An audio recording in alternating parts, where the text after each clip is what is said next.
moderator kita, mahasiswa Institut Darul Quran dari Prodi BKPI. Kepada Saudara Fahrudin, kami persilahkan. Maaf ya Pak. Thank you. Sebelumnya saya ucapkan terima kasih kepada Saudara Nadia Ruham atas waktunya. Bismillahirrahmanirrahim. Bismillahirrahmanirrahim. Wassalatu wassalamu ala Rasulillah Sayyidina Muhammad bin Abdillah. La haula wa la quwata illa billah, amma ba'd. Yang saya hormati dan yang sama-sama kita muliakan, Bapak Haji Muhammad Anwar Sani, SSIME, selaku Rektor Institut Darul Quran. Yang kami hormati Wakil Rektor 1, Bapak Marzuki Eskom MSI. Yang kami hormati Wakil Rektor 2, Ibu Hajah Nurdiana Dewi ME. Yang kami hormati Wakil Rektor 3, Bapak Ustadz Zikran Amdar Muttalib LCMA. Yang kami hormati Wakil Rektor 4, Ibu Rina Susanti Abidin Baharen MA. Dan tentunya seluruh para dosen Institut Darul Quran yang insya Allah yang tidak bisa saya sebutkan namanya satu persatu, namun insya Allah tidak mengurangi rasa hormat dan takzim saya. Namun kita doakan mudah-mudahan beliau semua senantiasa diberikan kesehatan, nikmat panjang umur dalam taat kepada Allah Subhanahu wa Ta'ala, dan tentunya diberikan kesabaran dan ketabahan dalam membimbing kita semua. Amin amin ya rabbal alamin. Para hadirin sekalian yang dirahmati Allah, perkenalkan nama saya Pak Harudin, mahasiswa Institut Darul Quran, Prodi BKPI semester 1. Baik kawan-kawan semua, langsung saja acara selanjutnya adalah acara inti yang kita tunggu-tunggu, yaitu penyampaian materi sekaligus diskusi yang nantinya juga akan ada sesi tanya jawab setelah pemateri kita menyampaikan materinya. Namun sebelumnya saya ingin membacakan sedikit IP pemateri kita pada hari ini. Nama Muhammad Asgar Muzaki. Beliau merupakan dosen muda lulusan Universitas Al-Azhar, Kairo, Mesir. Beliau menyelesaikan pendidikan magister dalam bidang hadis di IIKI Jakarta. Selain menjadi dosen di salah satu perguruan tinggi swasta, beliau merupakan kandidat doktor pengkajian Islam dari Pascasarjana UIN Syarif Hidayatullah Jakarta. Beliau juga mengisi kajian di Masjid Al-Hidayah dan beberapa majelis taklim di wilayah Jabodetabek. Demikian CV ataupun profil materi kita pada seminar hari ini. Para hadirin yang dirahmati Allah, sebagaimana yang tercantum di dalam pengumuman, seminar Ta'aruf Al-Quran pada pertemuan hari ini mengusung tema keistimewaan Al-Quran. Untuk itu, semuanya tentu sangat membutuhkan informasi sekaligus sebagai ladang ilmu, sebagaimana yang kita harapkan bersama pada seminar Ta'aruf Al-Quran pada hari ini. Untuk itu, sebelum pengkajian materi, saya akan menyampaikan sedikit pengantar yang terkait dengan materi yang akan disampaikan oleh pemateri hari ini. Adanya forum inilah seperti ini sangat penting dan menarik untuk berikut informasi penting yang disampaikan oleh materi sehari-hari. Namun, secara umum, penyampaian materi tersebut akan lebih mudah apabila diskusi pada hari ini berjalan dengan efektif. Oleh karena itu, kami menghimbau dan kami mengharapkan kepada kita semua untuk dapat mengikuti dan melihat diskusi pada hari ini dengan tenang dan tertib. Baiklah, sebelum pemateri menyampaikan materinya, saya akan menyampaikan beberapa ketentuan acara pada hari ini. Yang pertama, selama pemateri menyampaikan materinya tidak ada interupsi. Saya ulangi, selama pemateri menyampaikan materinya tidak ada interupsi. Namun setelah pemateri menyampaikan materinya, maka akan dibuka sesi tanya jawab sebanyak 3 pertanyaan yang kawan-kawan langsung bisa tanyakan atau kawan-kawan ketik di kolom chat Zoom ini. Oke, baik. Untuk mempersingkat waktu, marilah sama-sama kita dengarkan pemaparan materi dari Al-Mukarram Al-Ustadz Asgar Muzaki LCMAG. Kepadanya waktu 4 dipersilakan. Cek 1 2 3. Suaranya jelas kan nih teman-teman? Aman ya? Jelas, Ustaz. Bismillahirrahmanirrahim. Assalamualaikum warahmatullahi wabarakatuh. Waalaikumsalam warahmatullahi wabarakatuh. Alhamdulillah alladzi bi ni'matihi tatimmus sholihat. Salatu wassalamu ala sayyidis sadat wa ala alihi wa ashabi al-fadail wal karamat. Ya teman-teman, pertama-tama pastinya kita aturkan puji syukur kepada Allah Subhanahu wa taala yang dengan rahmatnya segala kebaikan menjadi sempurna, yang dengan nikmatnya niat-niat baik kita dapat terlaksana. Salawat beriring salam kita panjatkan kepada Nabi besar Muhammad SAW, besar keluarganya, sahabat-sahabatnya, dan orang-orang yang berpegang teguh dengan sunnahnya.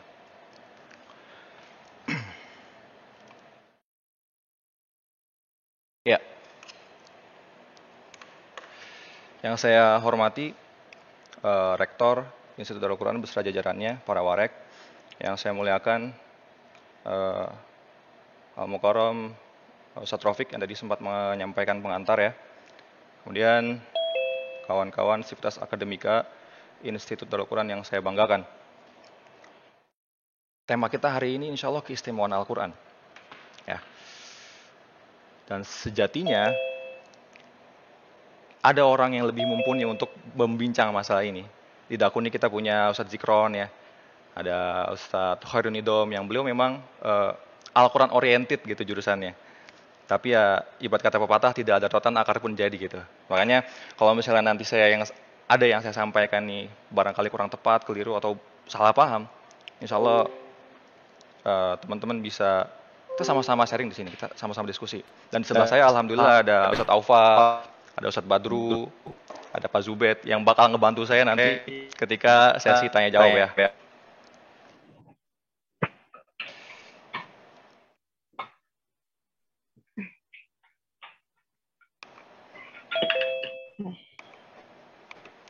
Oke teman-teman semuanya, yang menjadikan sesuatu istimewa itu kalau nggak ada yang lain semisalnya gitu. Kenapa kita spesial di mata orang tua kita? Karena yang seperti kita itu kita doang gitu. Kenapa kita spesial di mata pasangan kita? Karena ya kita the one and only gitu, second to none. Makanya kita mau bilang istimewa Al-Quran, kita mesti tahu dulu bahwa tidak ada sesuatu yang semisal dengan Al-Quran. Dan kalau kita pengen cari bukti ini, Allah sudah menjelaskan dalam firman-Nya, "Qul law ijtama'atil insu wal jinnu ala ayatu bimithli hadzal Qur'an la yatuna bimithli." Kalaulah semua jin dan manusia itu berkumpul untuk menganggit sesuatu yang semisal dengan Al-Quran, niscaya mereka tidak akan mampu. Ini tesis yang sama-sama kita sepakati dulu ya. Kalau kita pengen sepakati bahwa Al-Quran itu istimewa, maka sekali-kali tidak ada buku sastra karangan apapun yang semisal dengan Al-Quran. Itu definisi istimewa. Dan Dr. Wahbah Zuhaili ketika menafsirkan ayat ini, beliau juga mengutip surat Al-Kahfi yang biasanya sering dibaca sama para imam-imam nih teman-teman. Beliau mengutip ayat ini ya. Qul law kana al-bahru midadal li kalimati rabbi lanafidal bahru qabla an tanfada kalimatu rabbi walau ji'na bimithlihi madada. Karena Al-Quran ini memang sesuatu yang istimewa, sesuatu yang mulia, sebagaimana tadi dijelaskan oleh Ustaz Rafiq ya. Itu tinta manusia yang serupa lautan bakal habis sebelum sempat mengais hikmah dari Al-Quran tersebut. Bahkan kalau didatangin lautan yang bertubi-tubi gitu teman-teman. Jadi ini gambaran bagaimana mulianya, bagaimana luasnya Al-Quran yang istimewa, yang numero uno, yang second to none, yang gak ada duanya. Ya, sampai sini kita sepakati dulu. Maka karena saya mengutip ayat tadi, saya pun mengingatkan teman-teman bahwa kelebihan-kelebihan Al-Quran yang saya sampaikan di forum ini, karena memang waktunya terbatas, yang pertama itu cuma setetes ya. Kalau dibandingin apa yang ada yang sebetulnya termuat dalam Al-Quran, yang saya sampaikan di sini cuma setetes, ya, tidak akan bisa memenuhi makna-makna yang tumpah ruah di Al-Quran. Baik teman-teman, kita lanjut.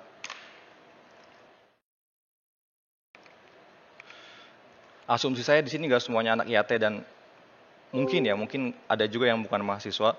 Jadi saya pengen membahas ini dulu sebelumnya. Kalau anak yatim insya Allah saya yakin di luar kepala semua ini. Kitab Samawi itu kan sebelum Al-Quran ada, sebagaimana tadi dijelaskan oleh Ustaz Rafiq. Makanya saya berdebat sama beliau tuh udah menyicil apa yang bakal saya sampaikan teman-teman. Ada Suhuf, ada Zabur, ada Taurat. Ini kitab-kitab sebelum Al-Quran. Tapi apa yang menjadikan Al-Quran spesial? Kitab-kitab yang terdahulu itu sifatnya temporal. Kitab-kitab arkaik. Yang udah tadi kata Ustaz Rafiq diamandemen. Atau dalam bahasa lainnya dinasakh, diabrogasi. Udah selesai hukumnya. Ima hukumnya selesai atau hukumnya disempurnakan oleh Al-Quran. Makanya Al-Quran ini lain dari kitab-kitab yang lain, walaupun sama-sama dari langit ya, sama-sama transenden, sifatnya perennial. Berlaku lintas zaman, lintas tempat. Solihun likuli zaman wa makanin. Ya, ini yang perlu sama-sama kita sepakati dulu.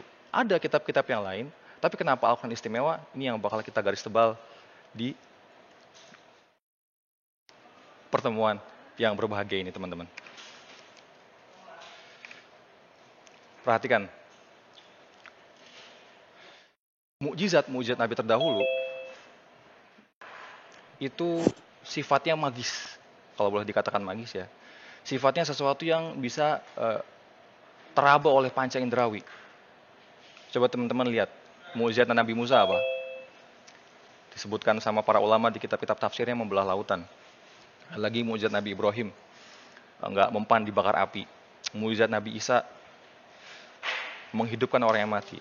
Kalau ibarat kata pepatah mah otot kawat balung wesi gitu loh. Semuanya mukjizat yang bisa dilihat oleh umat saat itu pada zaman itu aja. Tapi Al-Quran beda. Al-Quran mukjizatnya, keluhungan bahasanya, sastranya, dan hukum-hukum yang termuat di dalamnya. Kenapa? Karena Allah pun berusaha untuk melakukan dialektika, berusaha melakukan upgrade secara perlahan terhadap umat manusia. Dulu ketika mereka belum mencapai kedewasaan berpikir, mungkin mukjizat yang dibutuhkan sama manusia supaya mereka beriman gitu ya, requirement mereka supaya beriman cukup dengan hal-hal magis, belak sugak hek magik gitu kan, membelah lautan lah, mempan dibakar api lah, berbicara dengan hewan lah. Tapi ketika manusia sudah mencapai titik kulminasi kedewasaan mereka sudah mampu berpikir, maka inilah saatnya mereka disajikan dengan mukjizat yang lebih tinggi, yaitu mukjizat Al-Quran. Ya, kalau kitab-kitab Nabi terdahulu itu isinya cuma undang-undang. Kitab-kitab mereka cuma nasihat yang mereka keep buat diri mereka sendiri. Mukjizat mereka, ya tadi, sesuatu yang khariqunil adah tadi, membelah lautan dan seterusnya. Tapi Al-Quran, selain menjadi kitab, Al-Quran ya mukjizat itu sendiri. Nah, di kesempatan yang berbahagia, insya Allah kita bakal sama-sama membahas di poin, di segi mananya aja kita bakal melihat keistimewaan Al-Quran tersebut. Ya.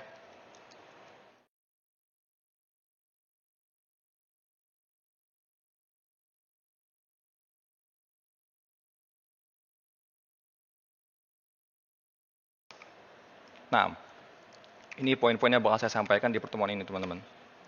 Yang pertama, ada titik kulminasi sastra, ketinggian sastra Al-Quran. Yang kedua, nubuat, yaitu redaksi-redaksi Al-Quran yang meramalkan sesuatu yang bakal terjadi di masa depan atau masa lalu. Yang ketiga, ada isyarat-isyarat ilmiah. Dan yang keempat, ada nilai-nilai yang berlaku perennial, yang berlaku abadi. Ya, kulminasi sastra, nubuat, isyarat ilmiah, dan perennial sofia. Insya Allah kita bakal sama-sama bahas ini satu-satu. Al-Walid dan Abu Giroh, teman-teman. Nah, kalau kita pengen ngebahas ketinggian sastra Al-Quran, dulu di zaman Arab Jahiliyah, sebelumnya saya pengen garis tebal dulu. Jahiliyah di sini, kalau kita bilang Arab Jahiliyah, jangan kita anggap mereka itu bodoh ya. Jahil di sini bukan lawan dari kata tidak berilmu. Tapi jahal di sini lawan dari kata ignorance. Ya. Definisi jahal dalam kata jahil yaitu tidak tahu atau tidak mau menerima. Karena kalau misalnya kita pengen melihat bagaimana kondisi bangsa Arab pra-Islam, itu mereka ngadu di pasar itu bukan ngadu ayam, teman-teman. Mereka beradu prosa, beradu puisi di pasar ukas namanya. Ini bukti bahwa peradaban Arab saat itu udah adiluhung gitu, nggak bodoh-bodoh amat. Kalaupun ada orang yang membunuh anak perempuan mereka hidup-hidup ya, yang biasa diutarakan di buku-buku sejarah ya, Itu ada, cuma kita nggak boleh tutup mata sama kenyataan yang lain juga. Maka kalau kita katakan bahwa Arab jahiliyah itu orang-orang yang bodoh, enggak. Arab jahiliyah disematkan karena mereka menolak kebenaran Islam. Al-Walid bin Al-Mughirah, teman-teman, kembali lagi. Beliau ini salah satu sastrawan yang paling luhung di antara orang-orang Arab saat itu. Al-Walid Al-Mughirah ketika Rasulullah diutus kan, Rasulullah datang dengan Al-Qur'annya, diminta sama orang-orang Quraisy buat menantang Rasulullah. Datangin tuh sama harta yang banyak nih, coba ente tantang Rasulullah. Bukankah ente adalah orang yang paling hebat di antara kami? Al-Walid bilang, nih ngapain dikasih duit nih? Asal ente tahu, saya ini orang yang paling kaya di antara kalian. Oh ya udah, silakan deh, langsung aja ke Rasulullah. Tapi sekali-kali Al-Walid Al-Mughirah bilang kayak gini, teman-teman. Wa madza aqul, kata beliau. Kata dia, kok beliau? Fa wallahi ma fikum rajulun a'lamu bil asy'ari minni wal a'lamu bi rajzin wala bi qasidatin minni wala bi asy'aril jin. Al-Walid bilang, saya ini orang yang paling tahu juga di antara kalian tentang sastra. Bahkan sastranya jin, saya paling tahu di antara kalian, kata Al-Walid. Wa ma yushbihu alladhi yaqulu syai'an min hadza. Allah, kata dia. Tidak ada yang sesuai dari apa yang dibawa oleh Muhammad dengan syair-syair yang saya tahu. Ya. Saya tahu syair bagaimana, saya tahu syair bagaimana, dan ini bukan dari keduanya gitu. Kata Al-Walid bin Al-Mughirah. Ini kenyataan tingginya sastra Al-Quran pada masa zamannya. Dan sampai hari ini teman-teman, kalau misalnya antum mau cek tesis, disertasi itu ya, itu masih aja ngulik tentang Al-Quran. Tentang huruf ba-nya lah, tentang huruf fa-nya lah, bagaimana bisa dilihat dari sisi-sisi sudut pandang yang baru. Makanya kata Syekh Abdul Daras, beliau bilang Al-Quran itu ibarat berlian. Kalau kita melihat dari satu sisi, kita dapat sesuatu. Tapi kita lihat dari sisi yang lain, kita dapat juga sesuatu yang baru. Ini teman-teman, kulminasi sastranya. Buktinya tadi, riwayat tentang Al-Walid bin Al-Mughirah. Seorang sastrawan yang paling luhung di zaman Rasulullah dulu. Yang kedua, kisah Umar bin Khattab. Teman-teman pasti tahu bagaimana kisah masuknya Umar bin Khattab ya. Dan saya rasa bagian ini saya skip. Karena materi kita masih panjang luar biasa teman-teman. Ya. Yang ketiga, kisah bangsa jin yang mendengarkan bacaan Al-Quran. Di sini insya Allah semuanya hafal surat Al-Jin, saya yakin.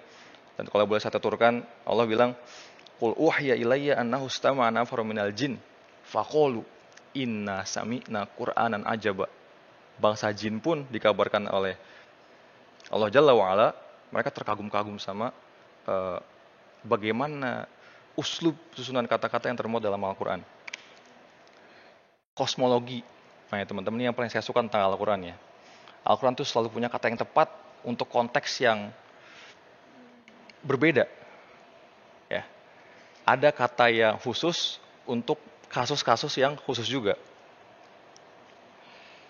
Misalnya contoh firman Allah yang bunyinya wabil walidaini ihsana. Teman-teman tahu kan di Al-Quran itu untuk menyebut kata baik ada 3. Yang pertama khair, yang kedua ma'ruf, yang ketiga ihsan. Kalau khair itu kebaikan secara umum lah. Secara general, kebaikan yang umum itu namanya khair. Ma'ruf itu kebaikan yang wajar. Kebaikan yang dikenal sama budaya, sama kampung kita sebagaimana biasanya. Kebaikan sebagaimana biasanya. Tapi ihsan adalah kebaikan yang dimana itu harus dibalas lebih baik daripada yang kita terima. Ihsan itu ketika kita dizolimi, kita bersabar, dan ketika dikasih sebuah kebajikan, kita balas dengan sesuatu yang lebih bajik lagi. Ini ihsan. Dan Al-Quran memilih untuk dalam hal birrul walidain, ihsan. Bukan bil khair, bukan bil ma'ruf. Ini teman-teman salah satu istimewanya Al-Quran punya kosmologi kata yang ruah dan tepat guna. Ini luar biasanya. Ya. Metafor. Insya Allah teman-teman bakal belajar nanti, terutama anak IAT ya. Makanya untuk anak HES, untuk anak PAI saya sampaikan di sini. Di Al-Quran ada, di jurusan IAT ada subbab atau bidang ilmu yang mereka namakan dengan i'jazul Quran. Di mana di situ bahasanya mujizat-mujizat Al-Quran semua dari segi bahasa, dari segi pengabaran, dari segi cerita dan seterusnya. Ada juga bentuk ketinggian sastra Al-Quran yang sifatnya metafor. Ya. Al-Quran selalu meminjam kata-kata yang kesannya hiperbolis atau sesuatu yang memang perumpamaan lah gitu, amsal. Ya. Ada ayat yang bunyinya wala takunu kallati naqadat ghazlaha min ba'di quwwatin angkasa. Janganlah engkau menjadi seperti perempuan yang memintal benang di pagi hari, kemudian di sore harinya dia dihancurin. Dia cerai-beraikan kembali tadi pintalannya. Maksudnya apa? Allah pengen bilang, janganlah kamu melakukan sesuatu yang sia-sia. Ada lagi misalnya contoh orang-orang yang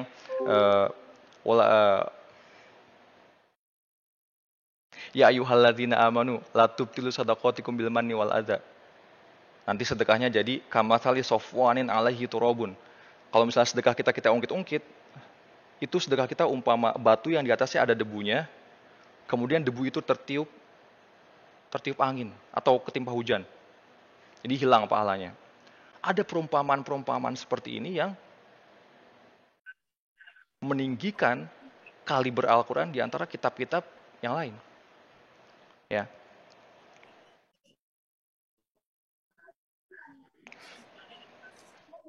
Jadi ini teman-teman yang perlu digaris tebal, saya tekankan dulu di sini ya. Karena memang Al-Quran isinya bukan kalimat yang hitam putih, bukan redaksi yang bersifat undang-undang gitu ya. Ada kata-kata hiperbolis, ada kata-kata metafor seperti ini, maka membacanya pun kita butuh sesuatu yang butuh ilmunya gitu loh. Butuh alatnya untuk memahami amsal, metafor-metafor tersebut. Tidak semua orang bisa mengambil istinbat langsung dari Al-Quran. Kita tahu di akhir abad 21 ini ada sebuah gerakan yang mengajak untuk back to Al-Quran dan As-Sunnah gitu. Kembali ke Al-Quran dan Al-Sunnah.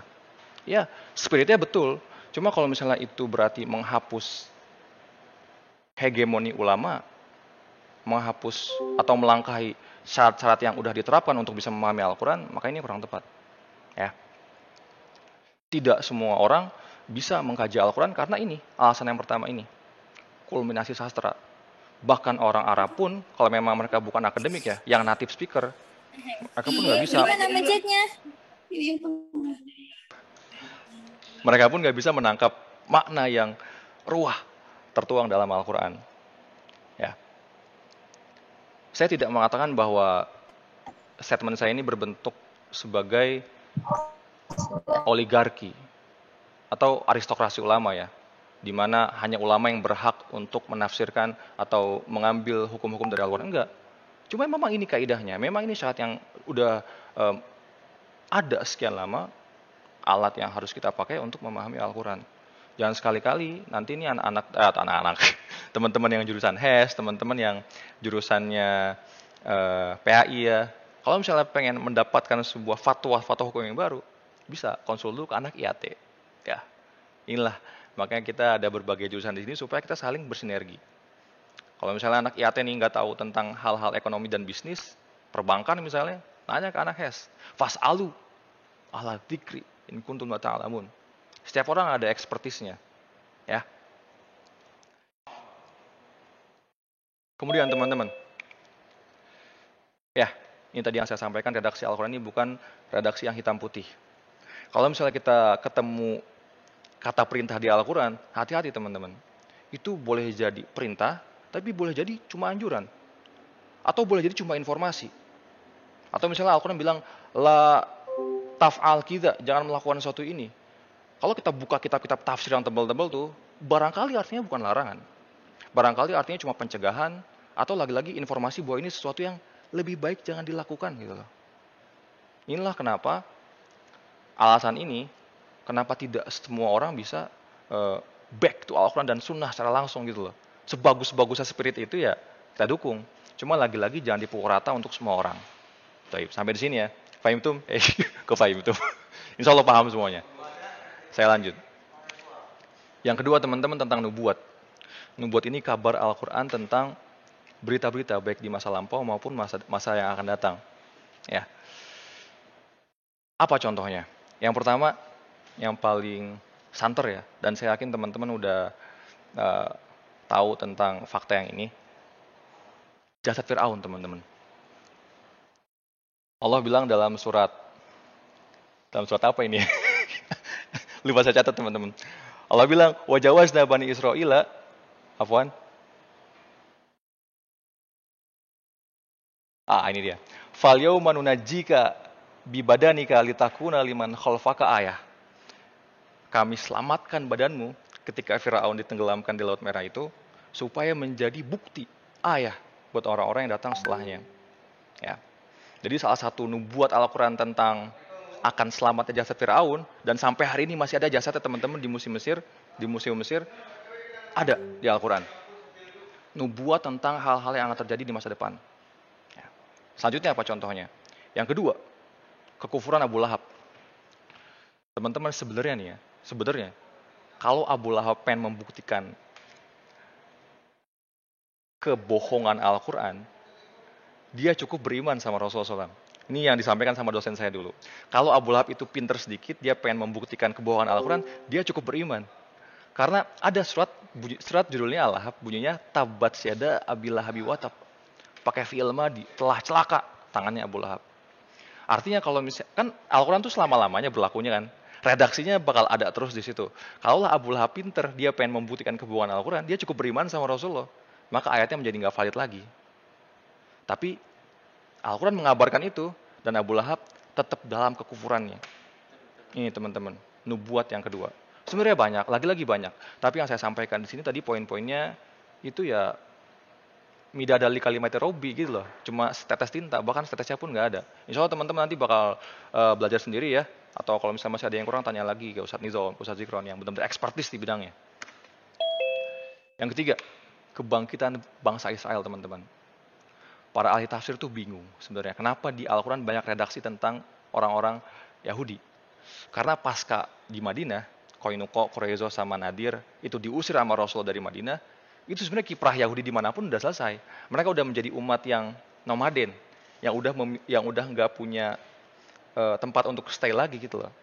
Tapi Al-Quran meramalkan dalam surat, lagi-lagi nggak saya cantumin ayatnya, saya nggak tahu surat berapa ini. Teman-teman saya bukan ahli di bidang tafsir ya. Misalnya di samping saya ada Ustadz Alfa, ada Ustadz Badru, beliau lebih ahli di bidangnya. Nanti teman-teman bisa tanya ke beliau-beliau nih. Bunyi ayatnya gini. Wa qadoina ila bani Israila fil kitabi latubsidunna fil ar marrataini. Tsumma radatna lakumul karra alaihim wa amdatnakum bi amwali wa banina wa ja'alnakum aktsara nafira. Yang bingung para ahli tafsir dulu setelah diusirnya Yahudi dari Madinah tuh kayaknya mereka udah selesai gitu loh, udah di end lah, udah tamat. Tapi Rasul Al-Quran meramalkan mereka bakal kembali bangkit dan bahkan menjadi salah satu yang paling diperhitungkan di dunia, dan terbukti sekarang. Teman-teman, Israel itu negaranya walaupun nggak ada sepertiga Indonesia ya, itu produknya kita gunain sehari-hari, ya, produknya, kemudian periferal ya, teknologinya. Bangsa yang kecil gitu tapi punya impact yang sangat luas terhadap dunia. Ini kabar Al-Quran yang ketiga. Yang terakhir ini kemenangan Romawi atas Persia. Dan saya yakin poin yang terakhir ini teman-teman udah sering dengar ceritanya ya. Rasulullah meramalkan bahwa lagi-lagi Rasulullah. Al-Quran meramalkan bahwa nanti Romawi bakal menang atas Persia. Ya. Waktu itu kan di zaman Rasulullah, ketika Rasul masih ada, Romawi kalah tuh sama Persia. Dan umat Islam bersedih karena walaupun Imperium Romawi ini Nasrani, tetap aja gitu kan mereka ahli kitab. Mereka yang paling dekat keimanannya dengan keimanan orang-orang Islam. Makanya ketika Romawi dikalahkan, Rasul sedih. Setelah itu turunlah ayat Ar-Rum, gulibatir Rum gitu kan. Fi adnal ardi wa hum min ba'di alaihim sayaglubun. Insyaallah mereka bakal menang gitu loh. Ini nubuat-nubuat yang tertuang dalam Al-Quran. Insyaallah teman-teman kalau misalnya mau Google ini semua, insyaallah ada. Ya. Zaman sekarang ini zaman rembes informasi. Apa yang saya sampaikan antum bisa temuin secara langsung di genggaman tangan antum. Ya, makanya kita jangan sekali-kali punya mindset bahwa ilmu itu sekarang nih, zaman sekarang monopoli guru, monopoli dosen gitu, enggak. Antum udah punya alatnya sekarang, ya. Yang ketiga, teman-teman, isyarat ilmiah. Ini yang menjadikan Al-Quran istimewa juga.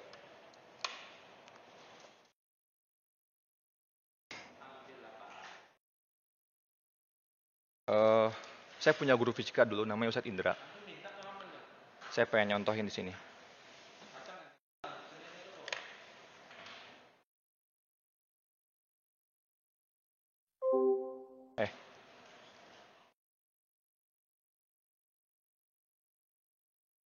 Oh, nggak ada ya? Afwan. Oh, nggak apa-apa, di sini aja kali ya. Jadi dulu guru fisika beliau. Cuma,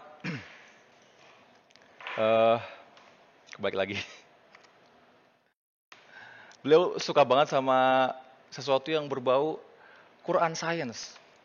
Makanya ketika di sela-sela ngajar fisika, beliau sempat mengutarakan keajaiban-keajaiban Al-Quran yang tertuang dalam ilmu sains modern gitu teman-teman. Ada surat Yasin bunyinya salah satu ayatnya ya. Wa kullun fi falakin. Kullun fi falakin. Itu kan kalau kita buka terjemahannya artinya segala sesuatu itu berputar pada porosnya. Ya, segala sesuatu berputar pada kulun fi falakin yasbahun. Luar biasa, beliau menggambar ini teman-teman. Ya ini huruf terakhir dalam jajaran huruf hijaiyah.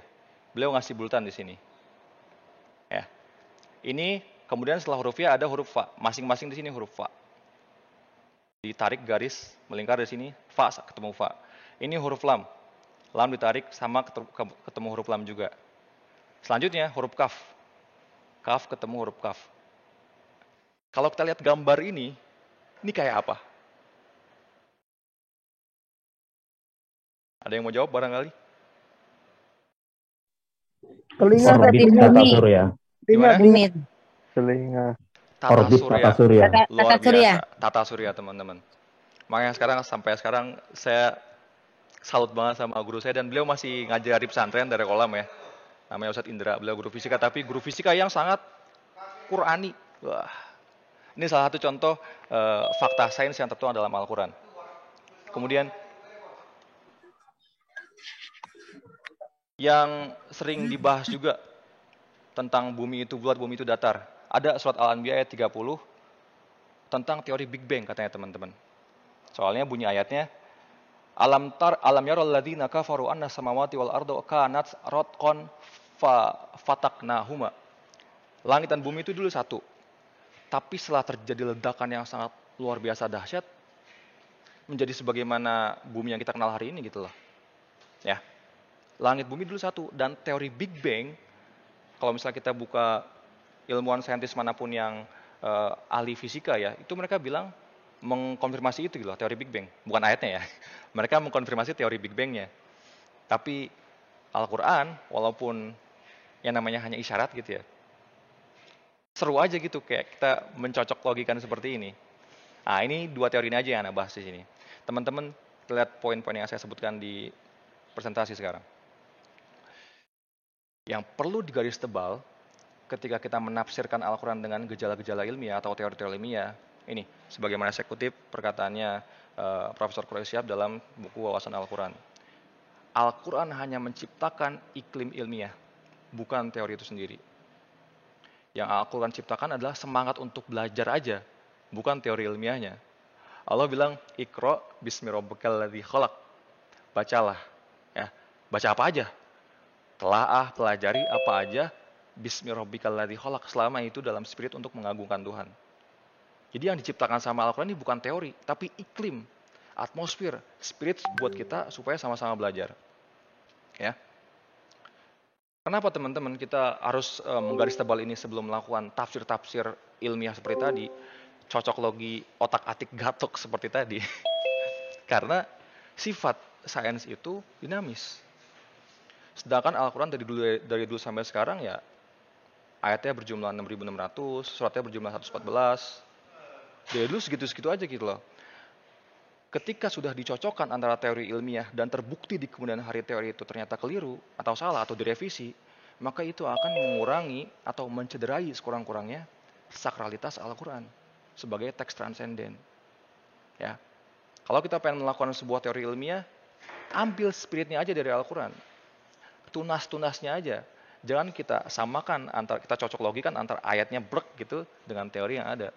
Khawatirnya ketika namanya ilmu pengetahuan, di kemudian hari itu terbukti salah, maka cederalah teks-teks transenden.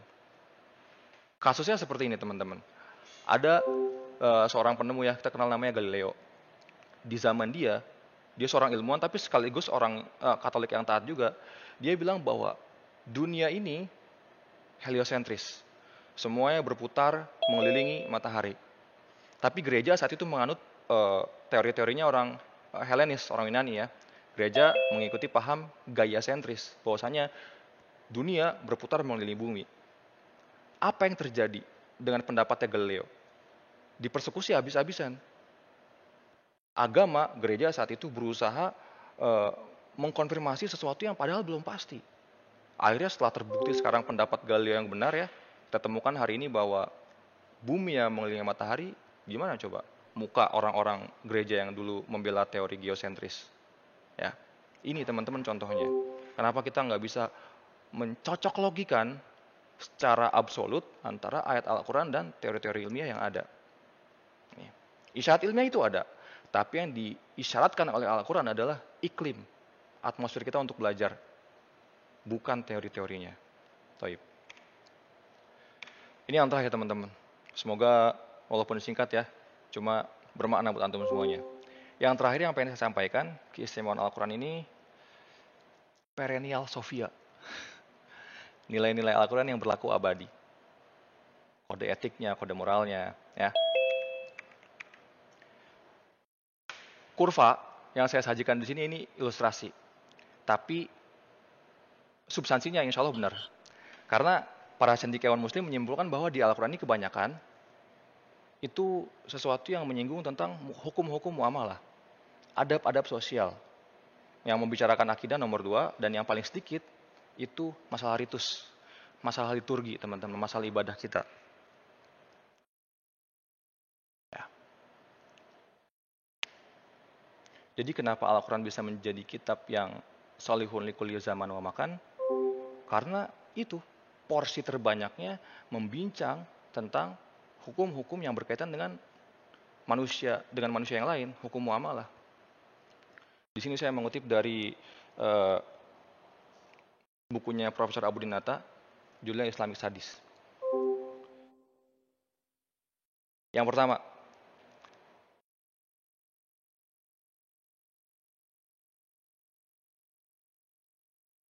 kenapa?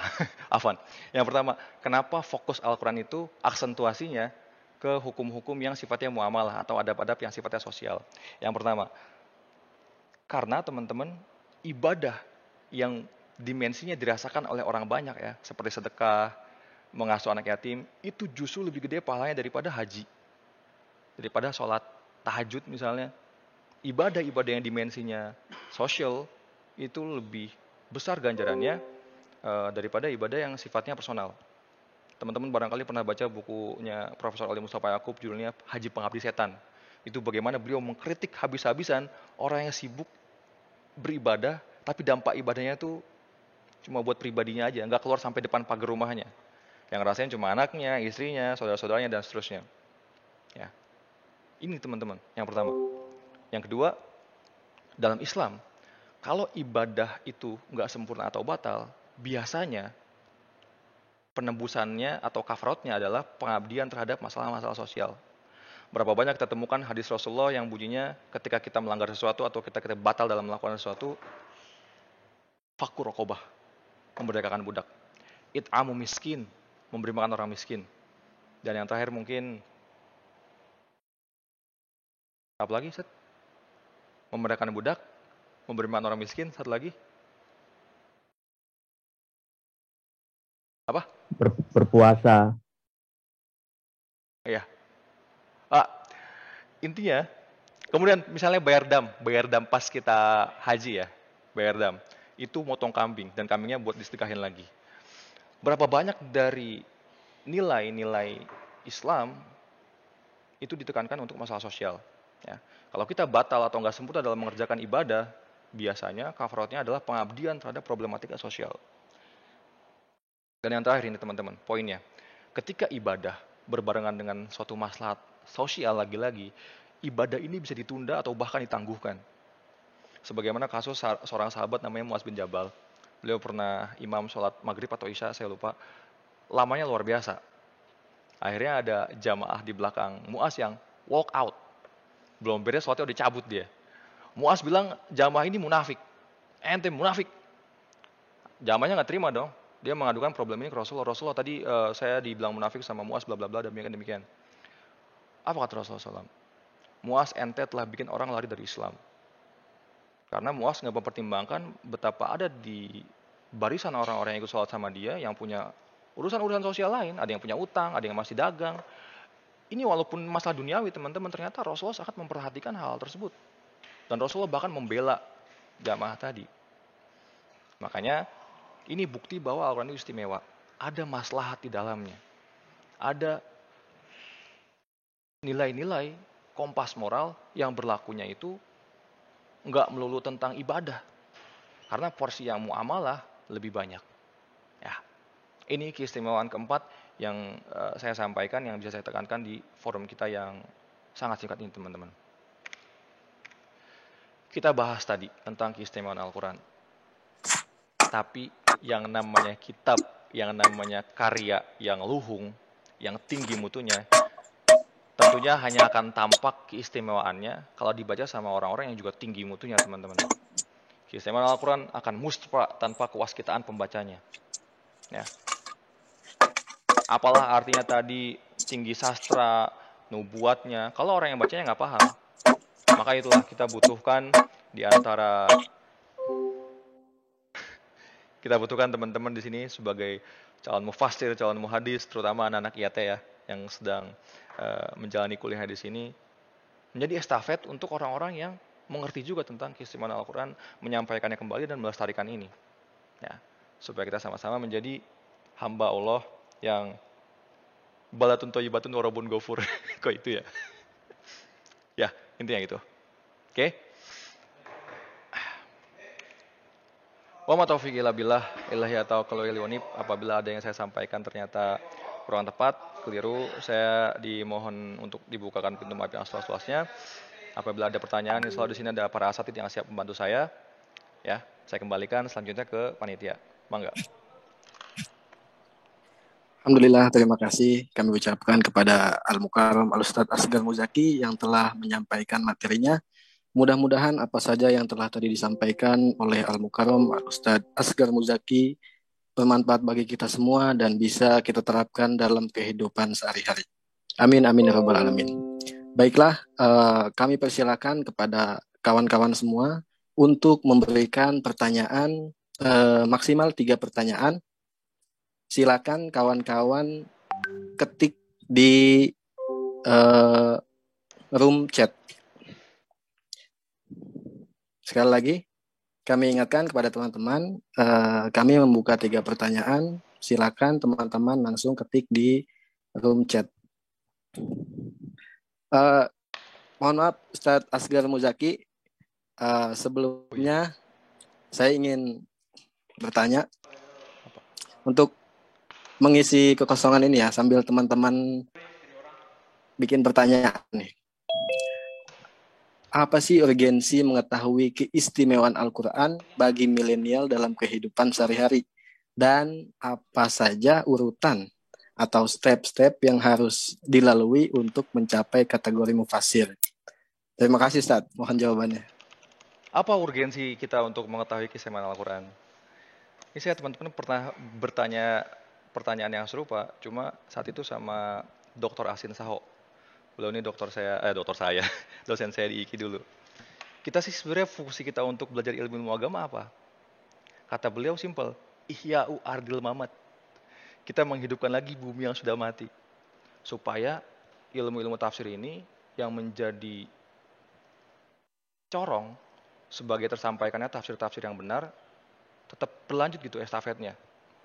Karena Rasulullah SAW pernah bilang, innallaha, dan saya kutip hadisnya ya, au kama qala Rasulullah, kalau misalnya saya lupa semoga benar, innallaha la yaqbidul ilma intiza'an yantazi'uhu minan nas. Allah tuh enggak mencabut ilmu, Allah tuh enggak membikin manusia bodoh dengan cara magis gitu, tahu-tahu hilang ilmunya dari otak. Enggak kayak gitu. Tapi Allah membodohkan manusia, walakinna yaqbidul ilma bintiza'il ulama. Cara Allah membodohkan kita adalah dengan mencabut orang-orang yang pintar di antara kita. Hatta in lam yabki alimun ittakhadhan nasu ru'usan juhala. Ketika enggak ada lagi orang yang berilmu, maka terpilihlah orang-orang yang tidak ekspertis di bidangnya. sebagaimana yang terjadi hari ini kan, banyak orang-orang yang nggak ahli di bidangnya, justru membidangi hal-hal penting, hal-hal yang sangat krusial. Fa'aftau bighairi ilmin fadallu wa adallu. Maka akhirnya mereka sesat menyesatkan. Ya inilah fungsinya kita belajar ilmu agama, belajar ilmu Al-Quran, mengetahui keistimewaan Al-Quran supaya ini menjadi estafet. Ketika ulama-ulama kita udah nggak ada yang tahu hal ini, masih ada sivitas akademika idaku yang siap untuk menggantikan peran mereka. Luar biasa. Insyaallah. Aduh. Apakah cukup, Ustaz? Hanya belajar di sebuah institusi atau kampus untuk mendalami Al-Quran dan untuk mencapai kategori mufasir? Nah, ini saya pernah sampaikan di kelas IAT ya, semester 1 kemarin. Kelasnya Rian, kelasnya Ibu Rianti kalau nggak salah. Kelasnya si Bawe, ya. Sebetulnya siapa yang disebut mufasir hari ini, teman-teman? Kalau orang-orang dulu mendapatkan gelar mufasir ketika mereka ikut kajian-kajian ulama. Atau mereka menganggit sebuah buku. Mereka belajar dari sebuah tokoh, dari rihlah ilmiah satu ke daerah yang lain. Apa standarnya orang bisa disebut mufasir hari ini? Dengan senang hati saya katakan, ya kita yang belajar di sekolah-sekolah agama. Kita yang belajar di IAIN, di UIN, dengan jurusan-jurusan agamanya. Itulah mufasir hari ini. Teman-teman, jangan sampai kita punya sebuah kerendah hatian akademis. Bahwa kita nggak bakal sampai level keilmuannya sama para mufasir terdahulu ya. Mufasir terdahulu ahlaknya luar biasa, ilmunya luar biasa. Tapi kalau sampai itu menuntut kita untuk rendah hati, rendah diri, bilang bahwa nggak bakal ada lagi orang-orang yang semisal dengan mufasir terdahulu, nah ini yang kurang tepat. Artinya siapa yang bakal melanjutkan ijtihad mereka? Siapa yang bakal mencetuskan fatwa-fatwa terbaru yang bakal mengentaskan problematika sosial kita hari ini? Respect sama beliau, oke. Sama ulama-ulama skolastik, ulama-ulama terdahulu. Tapi merendah dirikan diri kita, bahwasanya kita tidak akan sampai ke level mereka, ya peradaban manusia selesai kalau kayak gitu. Maka dengan senang hati saya katakan, orang-orang yang kuliah di kampus IAT, di IDAKU, itulah mufasir atau calon mufasir hari ini. IHA juga. Kok IHA saya nggak bawa sih, Allahu Akbar. IHA juga. Soalnya saya dosen IHA, teman-teman. Ya. Stepnya pasti nggak mudah. Ya. Teman-teman, kalau misalnya kita lihat deskripsi Imam Suyuti dalam menjabarkan syarat orang menjadi mujtahid dalam kitab Al-Itqan fi Ulumil Quran, itu pasti yang pertama bisa bahasa Arab. Dengan segala seluk-beluknya, bukan bahasa Arab ana ente, kemudian huna-hunaka, hiya humahum, bukan. Bahasa Arab yang nau sorobnya, balagohnya. Nah, makanya yang pertama tadi bahasa Arab, yang kedua pasti ulumul Quran. Segala sesuatu yang berkaitan dengan Al-Quran. Teman-teman tahu asbabun nuzul, tahu nasikh mansuh, tahu kemudian ma'anil Quran, kemudian ilmu hadisnya jangan lupa, karena beberapa ayat Al-Quran juga pasti diperjelas atau dikhususkan, dijelaskan lagi oleh hadis-hadis Rasulullah SAW. Ini sebenarnya IAT nih, ilmu hadis sama ilmu tafsir sebenarnya sepaket. Nggak boleh dipisahin. Karena orang yang belajar tafsir, mestinya, idealnya juga tahu hadis. Tapi karena memang kita butuh penjurusan ya di Indonesia, ada IAT sama IHA. Intinya mempelajari semua materi ajar kita di IAT sama IHA. Itu insya Allah syarat mufasir. Tapi itu juga baru mufasir beginner. Nanti insya Allah lanjut lagi di pasca sarjana IDAKU. S2-nya. Insya Allah ada saja. Ada insya Allah. Ya. Nah. Baik. Alhamdulillah, terima kasih saat jawabannya. Mudah-mudahan ini lebih memacu lagi kawan-kawan. Bukan hanya yang jurusan IAT saja, mungkin BKPI atau yang lain-lain bisa mempelajari ilmu tafsir Quran sehingga kita bisa memahami Al-Quran lebih dalam lagi. Selanjutnya pertanyaan dari saudari Nelly Rianti. Bangsa Arab dinilai bangsa yang bodoh atau terbelakang karena buta huruf. Apakah karena mereka memang berbudaya jauh lebih rendah? Nah, terima kasih Ibu Nelly. Teman-teman, saya pernah baca buku judulnya Tarikhul Adab wan Nusus. Sejarah peradaban Arab dan nususnya dan sastranya. Mesir ketika dijajah sama Prancis, ini muncul tokoh-tokoh yang mengentaskan kebodohan orang-orang Mesir. Namanya Ahmad Syauqi, kemudian Mahmud Abbas Al-Aqad. Nah, beliau-beliau ini bilang pengen mengembalikan kejayaan sastra Mesir sebagaimana jayanya sastra orang Arab zaman Rasulullah dulu. Ya. Ini bayangin, mereka ini ahli sastra. Mereka bilang ahli sastra zaman modern ya. Mesir kalau mau maju, mereka harus mengembalikan lagi sastra orang Arab ke zamannya orang-orang Arab dulu di zaman Rasulullah. Ya. Ini ada di buku kitab Tarikhul Adab wan Nusus. Orang-orang seperti Ahmad Syauqi sama Mahmud Abbas Al-Aqad ini disebut sebagai Madrasah Al-Ihya wal Bu'as, orang-orang yang pengen membangkitkan lagi sastra Arab. Jadi sebagaimana tadi saya sampaikan, dalam konteks jahil bodoh itu buta huruf, enggak teman-teman. Banyak dari mereka yang udah melek huruf, dan bahkan lebih dari itu menjadi seorang pujangga, menjadi seorang sastrawan yang ulung. Ya, betapa banyak syair-syair Arab yang dikutip sama ulama-ulama tafsir buat menjelaskan ayat Al-Quran. Karena kata-kata Al-Quran ini kan tadi saya bilang metafor. Makanya kadang untuk menafsirkan kata-kata yang metaforis tersebut meminjam kata-katanya seorang sastrawan. Dan kebanyakan sastrawan yang dikutip adalah sastrawan yang hidup zaman pra Rasulullah SAW. Makanya tadi saya bilang bodoh dan terbelakang itu dalam konteks, dalam tanda kutip ya, mereka nolak dan abai terhadap kebenaran Islam. Bukan jahil yang dalam konotasinya yang sebetulnya gitu. Ya, itu kira-kira insya Allah terjawab. Baik Ustaz, terima kasih. Lanjut pertanyaan selanjutnya.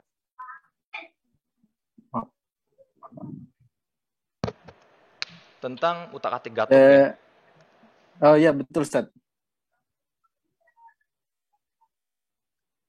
Nah, ya sebagaimana tadi saya jelaskan juga teman-teman di bagian isyarat-isyarat ilmiah, boleh kita menjadikan Al-Quran sebagai batu pijak untuk mencetuskan sebuah teori-teori yang baru. Ya, kalau misalnya ada isyarat-isyarat, misalnya kita pengen menciptakan bahan bakar lain selain bensin, kita cari ayat Al-Qurannya, mana ayat yang mengisyaratkan itu, boleh silakan. Tapi untuk mematenkan bahwasanya ayat ini berbicara tentang bensin, nah ini teman-teman hati-hati. Suatu hari kalau ternyata bahan bakar yang kita ciptain ternyata udah nggak berfungsi lagi, nanti yang disalahin ayat Al-Quran. Ini maksud saya.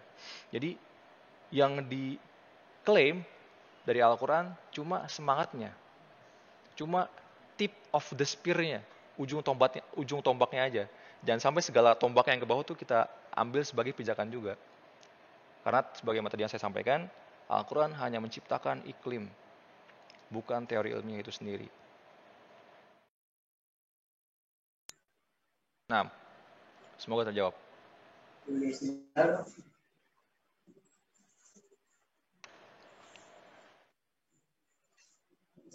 Kayak takut.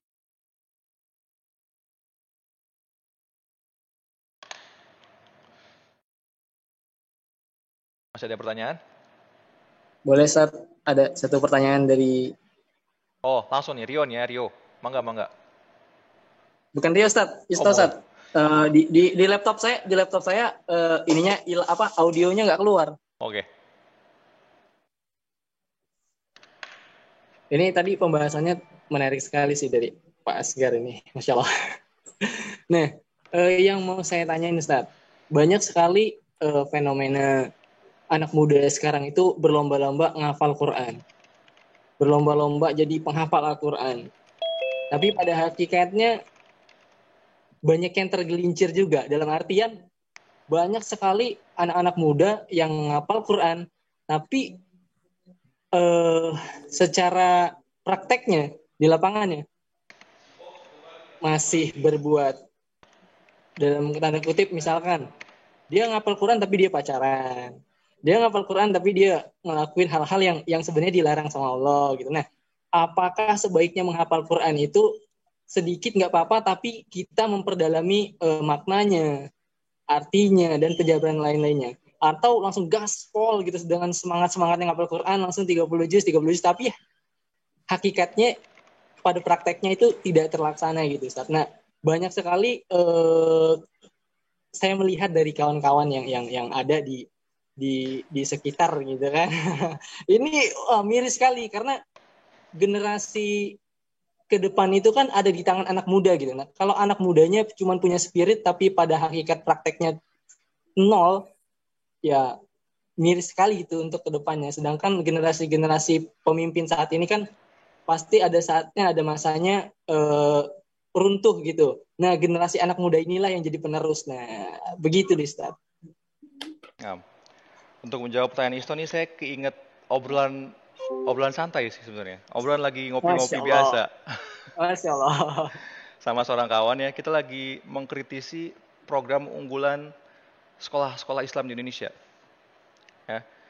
Sebenarnya kita tuh kurang setuju, waktu itu kita ngobrolnya, kita kurang setuju sama program unggulan itu tahfiz. Ya.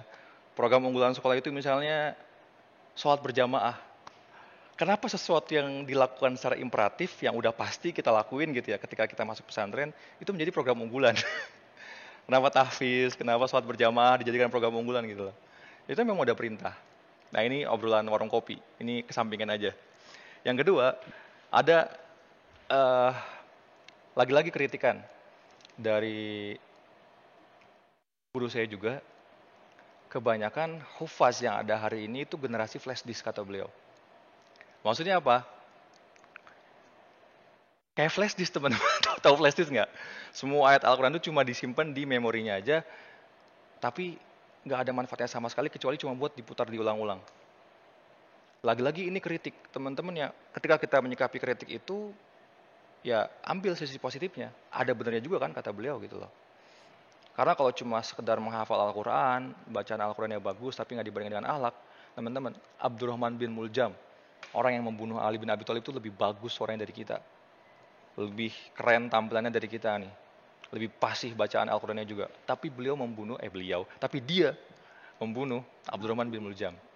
Bahkan Rasulullah pernah bilang, akan datang satu kaum yang bacaannya itu bagus.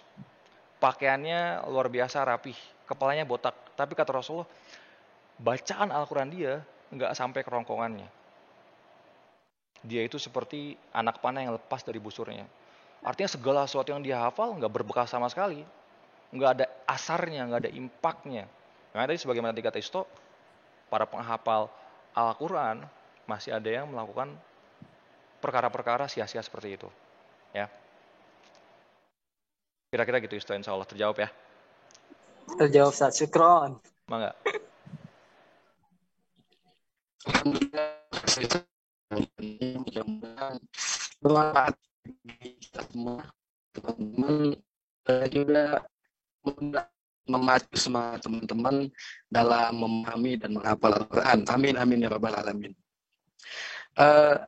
Baiklah teman-teman, tibalah kita di penghujung acara. Sesi pertanyaan sudah selesai. Kami menghimbau kepada teman-teman sudi kiranya untuk menyalakan kamera teman-teman karena kita akan mengadakan sesi pemotretan. Sekali lagi, kami himbau kepada teman-teman sudi kiranya untuk menyalakan kameranya karena kita akan mengadakan sesi pemotretan.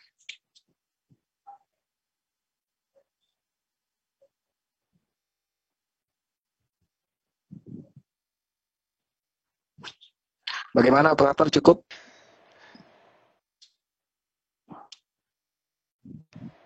Cukup. Oke, terima kasih teman-teman atas waktunya telah menghidupkan kameranya.